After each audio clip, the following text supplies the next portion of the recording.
Donc nous nous retrouvons comme promis pour une table ronde sur la sustainability. Alors en compagnie à mes côtés de Pauline Desvallières. Bonjour Pauline. Bonjour Cécile. Vous êtes Sustainable Insurance Manager chez SCOR et on va voir que vous vous intéressez depuis très longtemps au développement durable. Ça me fait beaucoup rire du haut de votre grand âge. On fera un peu d'histoire. À vos côtés, Andrew Wilson. Bonjour Andrew. Bonjour. Vous êtes Head of Research chez BRS. Tout à fait. Et très gentiment, vous exprimez en français. En vrai. Bravo pour votre français.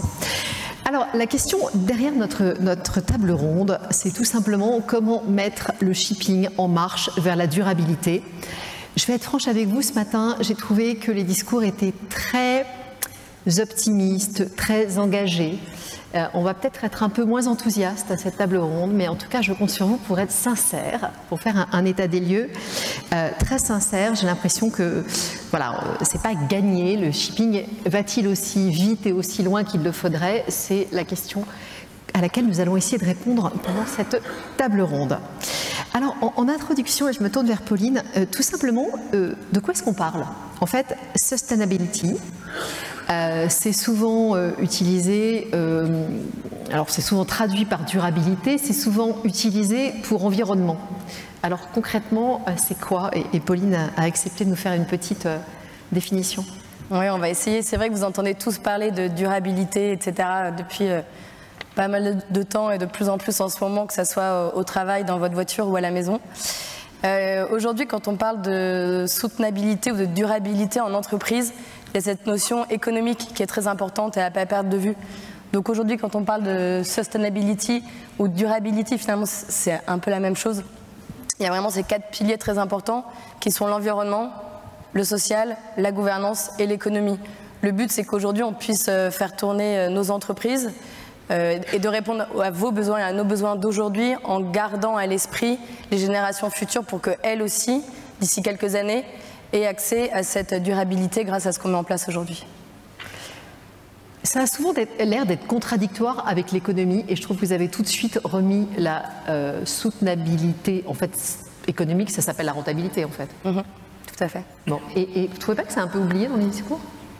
Non, je pense qu'enfin, en tout cas aujourd'hui, de plus en plus, les entreprises essayent de le recentrer pour rendre les choses concrètes. Et effectivement, comme le disait Christian Buchelet juste avant, pour qu'on ose et qu'on y aille, en gardant en tête cette rentabilité, se jeter à l'eau, en ayant conscience que, effectivement, il y a ce paramètre économique à prendre en compte et qu'on ne peut pas oublier.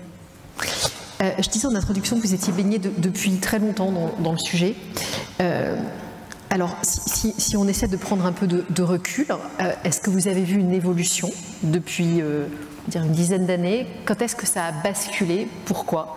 Ça paraît évident aujourd'hui d'avoir deux, trois tables rondes, si on regarde à peu près. Je sais que même l'année dernière, on était là à se dire est-ce qu'on peut, est-ce qu'on doit? Donc quand est-ce que ça a basculé pour vous? J'espère que dans quelques années, Pascal, ce sera carrément intégré à toutes les tables. Il n'y aura pas de tables dédiées, mais qu'en fait, ça sera intrinsèque. Il y a un intervenant dont j'avais beaucoup apprécié l'explication qui disait que la durabilité, c'était pas la cerise sur le gâteau, mais le gâteau tout entier. Ouais, c'est exactement, c'est tout à fait la philosophie avec laquelle on espère travailler. Et donc effectivement, il y a une quinzaine d'années, je pense que beaucoup d'entre vous s'en souviennent, on était plus dans l'aspect social, avec toutes les conventions sur le marin. On commençait à avoir, il y avait la convention pour les ballasts, on était en plein dedans, donc il y avait quand même une rupture avec la biodiversité. Qu'est-ce qu'on avait d'autre? On avait, donc à l'époque j'étais à la CMA-CGM, de plus en plus de gros clients qui s'intéressaient à ces questions et qui venaient auditer les bateaux sur l'aspect environnemental. Et sans cet audit, le client n'achetait pas de conteneurs. Donc vraiment, c'était très important. Effectivement, c'était le début. On commençait à sentir le soufre pointer du nez avec IMO 2020. On commençait à sentir aussi le CO2 avec de plus en plus de discussions sur est-ce qu'il faut mettre en place une taxe, est-ce qu'il faut mettre en place des crédits carbone. Et donc voilà, comme vous voyez tous, ça a mis du temps à arriver et à aboutir. Et en 15 ans, clairement, ça s'est accéléré. Et ça s'est accéléré notamment grâce au fait qu'on a de plus en plus de transparence et d'accès à la donnée, je pense.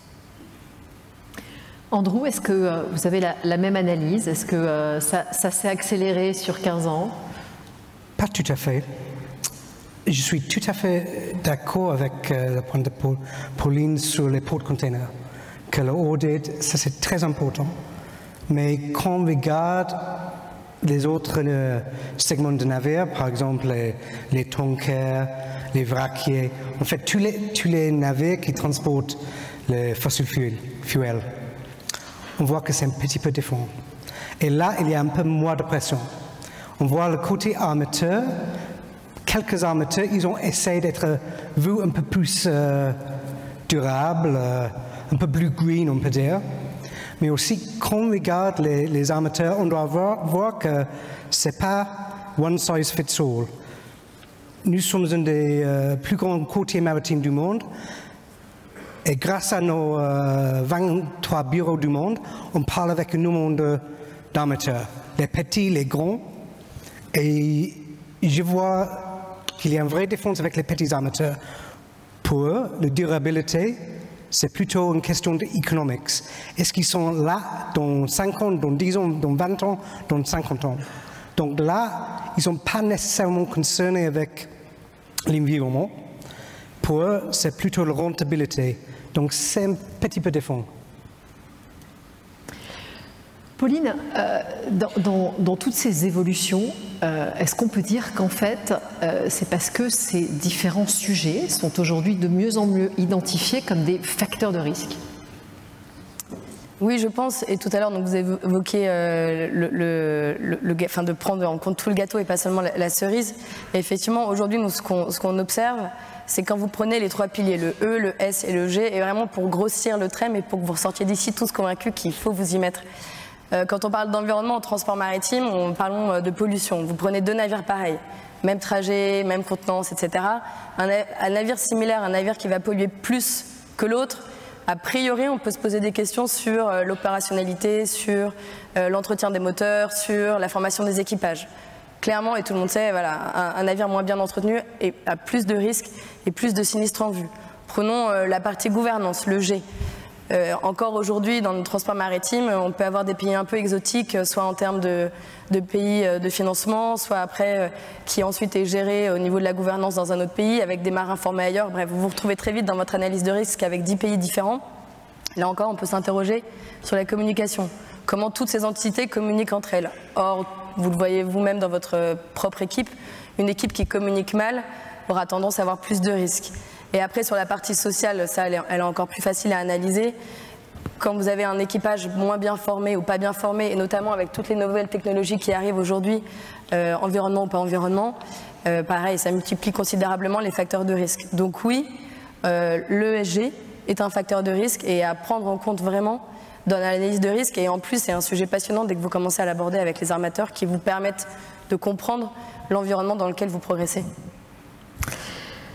Andrew, aujourd'hui sur le terrain, vous voyez une réduction des risques? Non, je vois une augmentation des risques en fait. Quand je vois le monde d'aujourd'hui, déjà pendant les séances aujourd'hui, ils ont déjà parlé des géopolitiques, l'environnement. Il y a beaucoup de choses qui montrent le risque. Et il y a un risque à ce moment qui est énorme, c'est le transport de pétrole avec la flotte grise, c'est-à-dire les flottes qui sont assez âgées.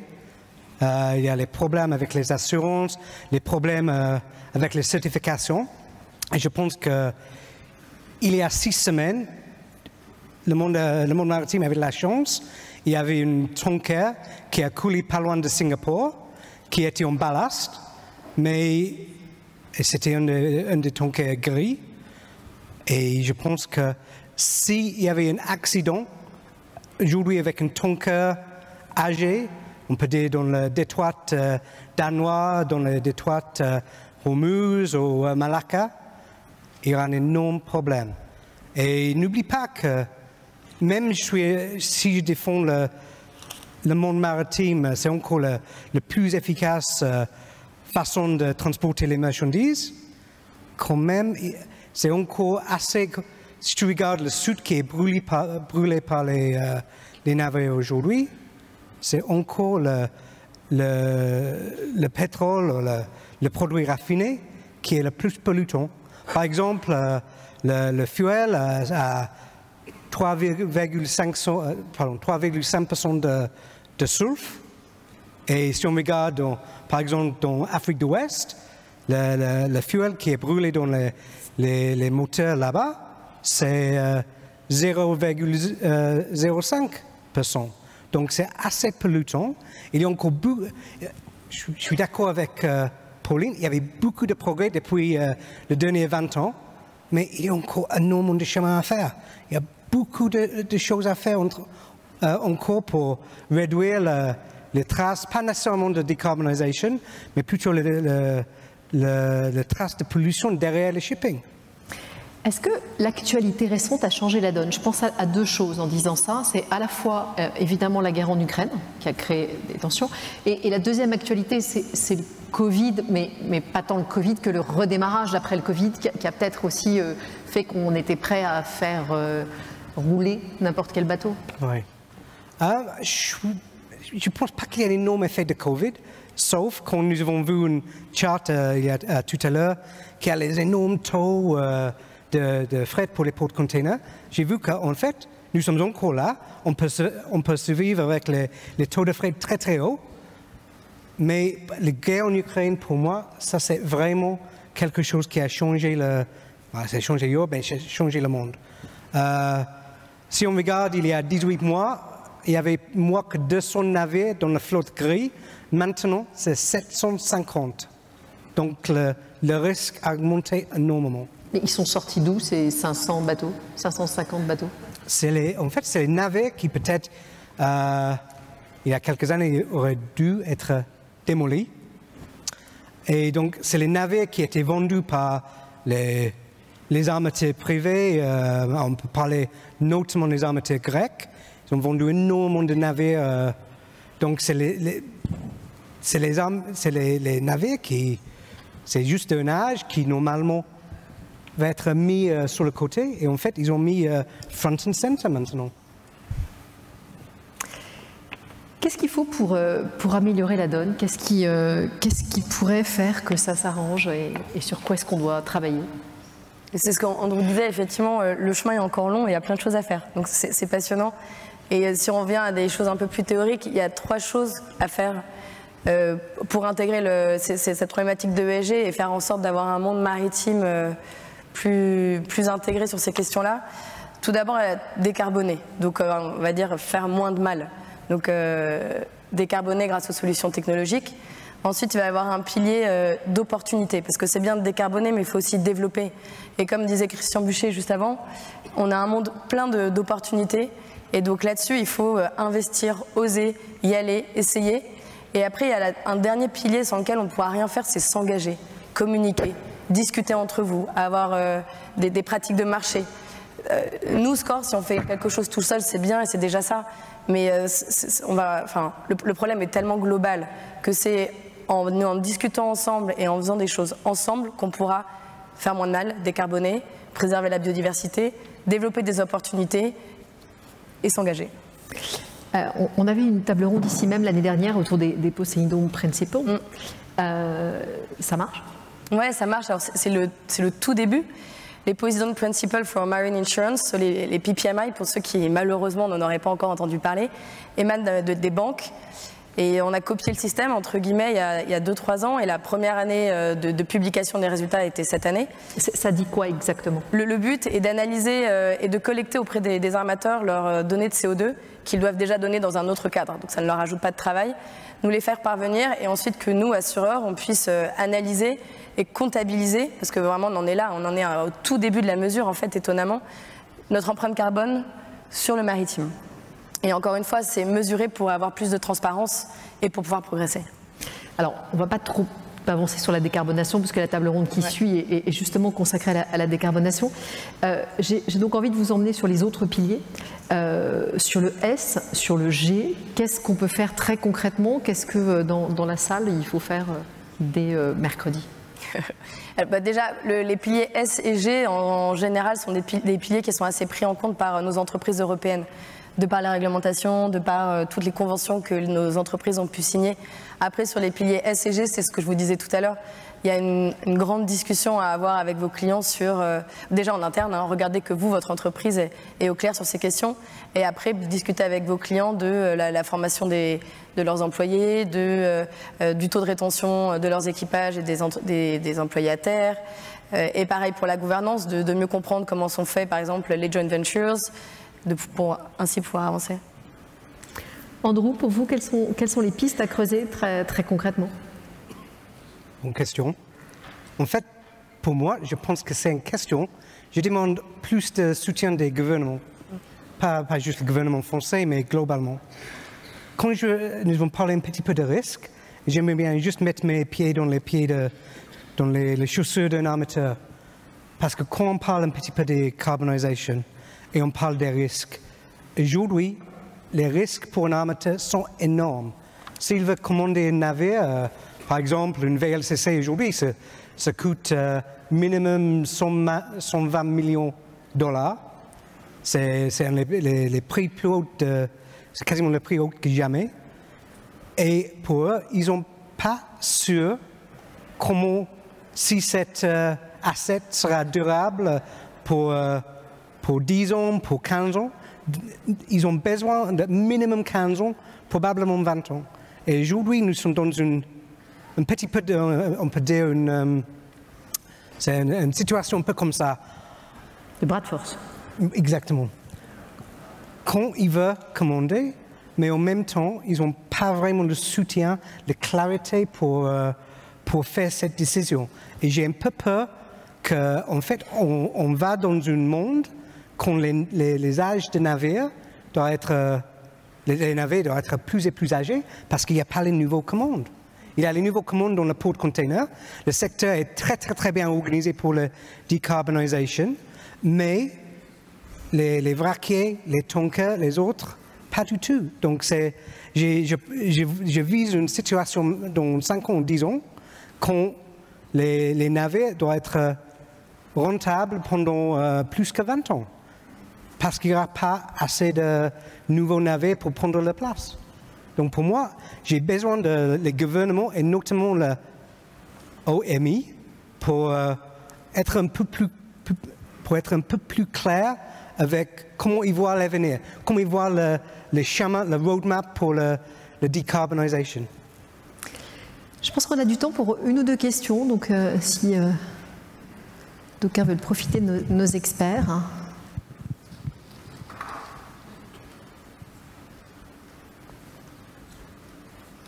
C'est l'après-déjeuner. Ouais. Bon. J'ai une question méchante, moi. De façon très pratique, et là je m'adresse à l'assureur. Est-ce que les plus pollueurs, donc on est d'accord pour dire que tout le monde évolue, mais enfin il y en a qui progressent plus vite que d'autres, donc on va dire ceux qui progressent le moins vite, est-ce qu'à relativement court terme, il y a un risque que leur assurance leur coûte beaucoup plus cher, voire qu'ils ne puissent plus s'assurer? Merci Cécile, c'est pas méchant, c'est les pieds dans le plat et il faut les mettre. Pour l'instant, on n'en sait rien, en toute transparence. Clairement, on mesure pour savoir qui sont peut-être les bons et qui sont les moins bons, mais est-ce que c'est les moins bons qui paieront plus ou est-ce que les meilleurs qui paieront moins? Déjà, rien que ça. Et puis ensuite, on veut pas, comme je vous disais, c'est un problème global, donc on veut pas faire payer plus pour que la personne qui paiera plus parte s'assurer ailleurs. Et donc c'est juste reporter le problème avec un assureur autre qui sera peut-être moins bien que nous, qui sera moins dans l'accompagnement. Et c'est là où vous touchez un sujet très important, en tout cas pour SCOR et pour pas mal d'assureurs, c'est vraiment cette problématique d'accompagner le client. Donc de pouvoir mesurer, parce qu'en mesurant, vous connaissez mieux, et il faut passer par là, pour mesurer et comparer, et ensuite pour pouvoir dire à son client, non pas qu'il parte s'assurer ailleurs parce que ça sera plus cher ou moins cher, mais pour pouvoir lui dire, ok, voilà la situation du marché, quel est le plan, vers quoi on se dirige, et effectivement l'accompagner et pouvoir voir le pousser sur ces problématiques-là. Alors, une question presque un peu technique, mais je vais essayer de la poser de façon pas technique. L'Europe est officiellement en train de travailler énormément sur des textes visant à faire progresser tout le monde. Donc le fameux sujet de la CSRD, donc l'acronyme. dont j'ai oublié la traduction, mais concrètement, c'est produire des chiffres qui permettront au moins d'évaluer tous ces sujets. Pour le maritime, où est-ce qu'on en est? Est-ce que les premiers textes publiés par l'Europe sectorielle sont maintenant connus, définitifs, et est-ce qu'on peut en être content?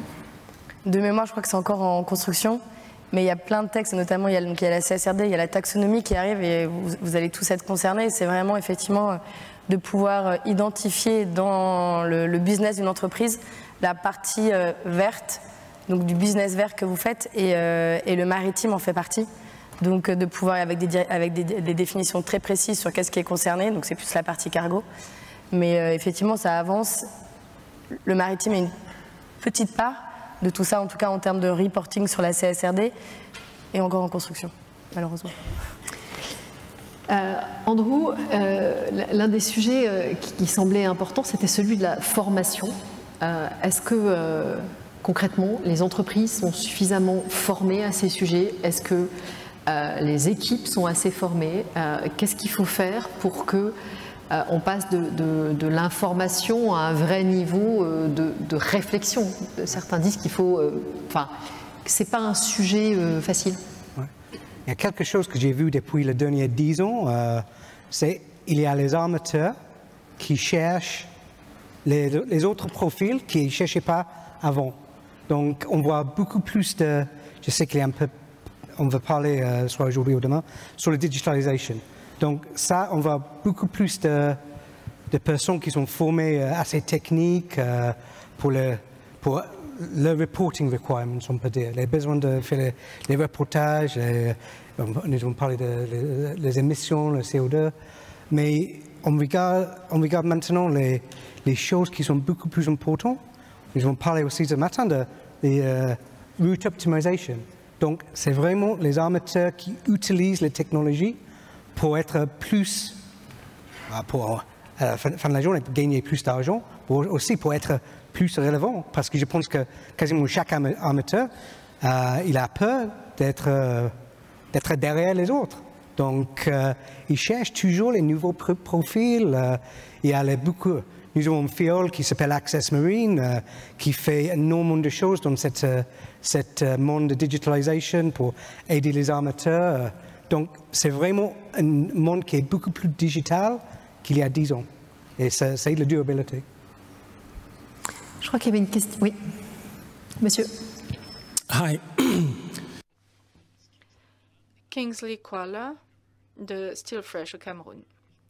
Merci beaucoup de cette discussion. Le travail sur les USG est tout à fait clair. Mais est-ce qu'il y a quoi que ce soit concernant le cargo et la marchandise et le fret? Je ne suis pas spécialiste du fait, mais il y a de nombreux groupes de travail qui essayent d'évaluer avec le grand couloir vert, par exemple, le grand corridor vert, pour un cargo qui soit moins polluant pour l'environnement. Malheureusement, je ne suis absolument pas experte en la matière. Alors peut-être que vous pourrez d'ailleurs poser votre question à l'occasion de la prochaine table ronde. Pascal, me semble-t-il que vous aviez une question. Pratique pour l'assureur qu'est Pauline. Je ne sais pas si vous avez le recul suffisant maintenant, puisqu'on en parle quand même depuis des années, mais est-ce qu'on peut aujourd'hui, avec la data qu'on a en compagnie, être sûr que finalement les armateurs ou les compagnies qui développent des politiques ESG intéressantes et robustes ont des loss ratios meilleurs? Pardon, la question est vraiment très directe. Oui, non, la question est directe mais essentielle, et nous en tant qu'assureurs, on a hâte d'avoir la réponse. On l'a pas encore, malheureusement. Tu sais, avant le Covid, donc il y a 3 ans, on était encore sur des papiers scannés. Donc on avance doucement vers la donnée et vers la mesurabilité. Et clairement, ça fait partie de tout ça, c'est de pouvoir mesurer pour pouvoir ensuite voir à quel point le risque est intégré et a un lien avec le loss ratio ou non. Et c'est bien dans vos projets que d'analyser ça, en fait. Oui, bien sûr, et en marine et dans toutes les lignes de business de l'assureur, de savoir à quel point c'est un facteur de risque ou non. Pour l'instant, les études disent tout et son contraire. On a de tout. Est-ce qu'il y a une autre question? Pardon, je ne vais pas couper la parole. Est-ce qu'il y a 2 conseils que vous donneriez aux gens qui nous écoutent pour accélérer un peu? À titre soit personnel. Ça va être assez personnel, je pense. Non, c'était, oui, soit à titre personnel pour eux, soit au titre de leur entité. Ça pouvait être aussi aux 2 niveaux. Les 2, parce que je pense qu'on ne peut pas vraiment distinguer l'un de l'autre. Je pense que quelqu'un qui est investi sur ces questions-là au niveau personnel le sera peut-être plus facilement au bureau que quelqu'un qui n'est pas du tout touché par cette problématique. Je pense qu'il faut, s'y intéresser maintenant ou le plus vite possible, ne serait-ce que parce que ça va directement toucher. Andrew parlait du risque de formation, moi je vais vous parler du risque de recrutement. Aujourd'hui, nous on le voit en tout cas chez SCORE, c'est qu'il n'y a pas un jeune qui veut intégrer une entreprise qui n'inclurait pas ces questions et de façon assimilée. Or, quand vous voulez recruter les meilleurs profils, vous avez intérêt à pouvoir les attirer. Donc c'est un premier point. Et pareil avec les investisseurs, mais ça je pense que vous êtes tous au courant, que de plus en plus les investisseurs s'intéressent à ces questions. Donc ne serait-ce que pour ces 2 points-là, allez-y. Puis après, ça rend votre métier passionnant. Enfin, moi, je l'ai partagé avec toutes les équipes chez SCORE, mais pouvoir analyser votre business d'une façon différente, en posant des questions un peu en transverse, pouvoir relier les choses entre elles et voir qu'à la fin, tout est intégré, ça donne vraiment un sens à votre travail de tous les jours. Et puis ensuite, pourquoi maintenant? Pareil, c'était évoqué juste avant, dans la conversation juste avant. On a quand même, on est tous embarqués dans ce net zéro en 2050 et c'est pas pour rien. Il y a ces fameux tipping points, dont l'acidification des océans, où en fait à partir du moment où on va arriver à un renversement naturel de certains aléas climatiques, on ne pourra pas revenir en arrière, notamment l'acidification des océans, et peut-être que c'est un des tipping points dans lequel nous, maritimistes, on se sent le plus concernés, et c'est maintenant, quoi. Net zéro en 2050, ça veut vraiment dire qu'il faut commencer dès maintenant à avoir des objectifs et des choses concrètes à mettre en place. Andrew, 2 conseils, soit personnels, soit professionnels. Je ne sais pas si les conseils, mais j'ai une remarque sur ce que Pauline a dit sur le net zéro. Et malheureusement, je ne sais pas si je suis cynique ou réaliste. Et j'ai peur que je suis réaliste et pas cynique. Mais je ne vois pas assez de mouvement vers le net zéro. Je vois beaucoup d'études qui parlent de net zéro, mais concrètement, à ce moment, quand je parle avec les armateurs et quand je parle un peu plus large avec les acteurs dans le monde d'énergie, je vois que nous sommes encore sur le même chemin qui augmente l'utilisation, la consommation de fossiles fuels. Et à ce moment, je ne vois pas comment on peut changer cette courbe. J'espère qu'on peut changer cette courbe, mais franchement, aujourd'hui, je ne vois pas assez d'efforts. Je vois beaucoup trop de mots. Quand j'ai entendu les conclusions de la dernière COP, c'était plutôt que le developing world a dit « Oh non, nous ne sommes pas d'accord à sacrifier notre croissance économique pour l'environnement. » Ça m'a fait peur. Ça m'a fait peur pour mes enfants. Donc, j'espère qu'on peut changer ça, mais encore, c'est un petit peu d'une critique de le gouvernement du monde, que franchement, il doit vraiment essayer de faire quelque chose, essayer d'être clair avec leur stratégie, avec les législations entre-temps. Donc, ce n'est pas exactement une recommandation, mais... Non, je voulais vous poser cette question en chute, savoir si vous étiez optimiste ou pessimiste, Andrew. Donc, vous êtes clairement pessimiste. Clairement, oui. Alors, je vous la pose aussi, Pauline. Est-ce que vous êtes optimiste? Non, il faut l'être, sinon on ne bougera pas.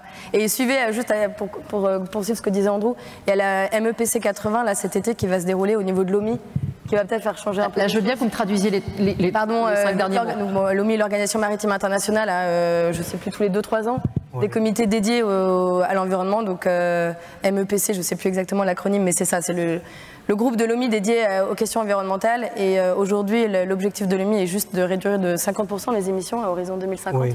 Il y a un gros débat parce que ce n'est pas du tout aligné avec les accords de Paris. Et donc il risque peut-être d'avoir une discussion cet été là-dessus et qui pourrait pousser certains gouvernements à être plus moteurs sur ces questions-là. Mais non, il faut être optimiste. Merci beaucoup à tous les deux.